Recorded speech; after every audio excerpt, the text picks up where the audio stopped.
अस्सलाम वालेकुम नाज़रीन, मैं हूं शुएब जमील और आप देख रहे हैं कसौटी पॉइंट। मेरे साथ मौजूद है सीनियर सहाफ़ी मोहम्मद दाऊद साहब। आइए उनसे बातचीत करते हैं। दाऊद साहब, क्या है जी?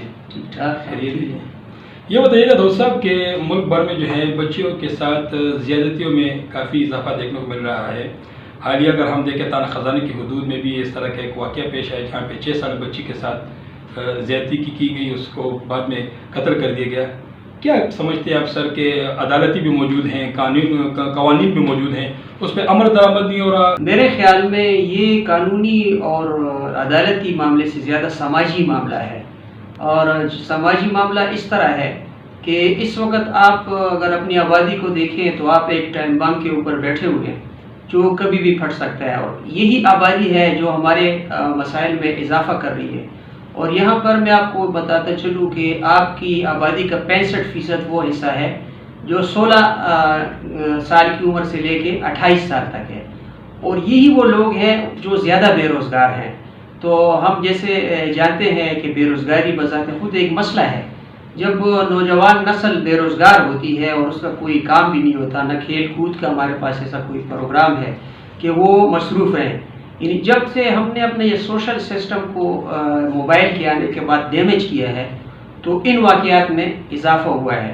मेरे ख्याल में इस चीज़ को समाजी तौर पर देखना पड़ेगा और नौजवानों को न सिर्फ रोज़गार दिलाना पड़ेगा बल्कि इनको खेलों में मसरूफ़ करना पड़ेगा। जैसे 90s तक हम देहात से ताल्लुक़ रखते हैं तो वहाँ ग्राउंड्स थे, और ये जो वारदातें होती हैं इसकी आप टाइमिंग देखें, ये शाम को ही होती हैं या शाम के बाद होती है, अंधेरे में होती है।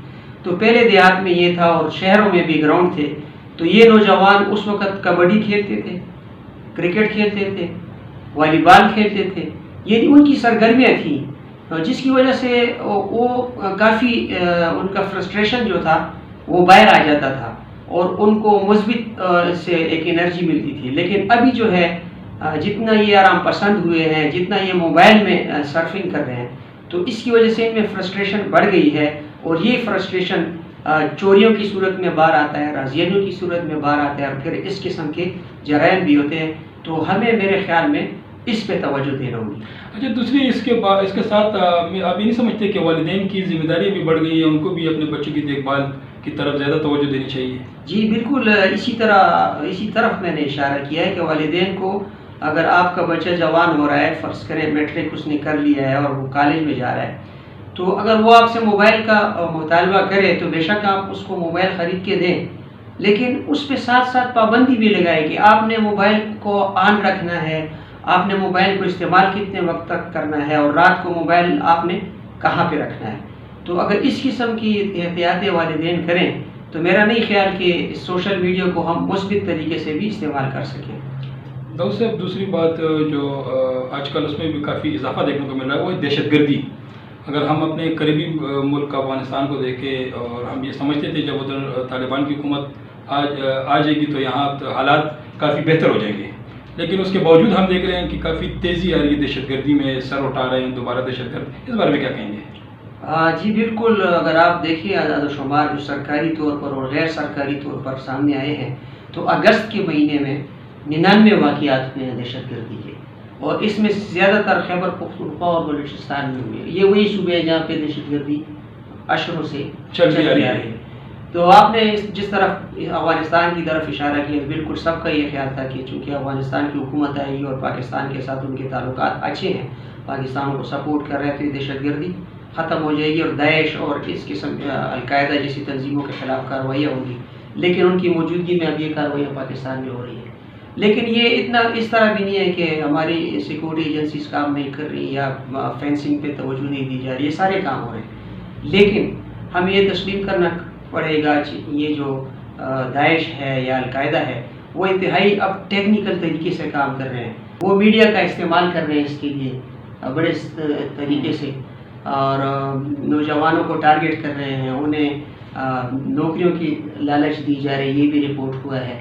और इसके अलावा जो लोग ज़्यादा दीनदार होते हैं या उनका दीन की तरफ ज़्यादा रुझान होता है तो उन पे मेहनत करना उनके लिए बहुत आसान होता है।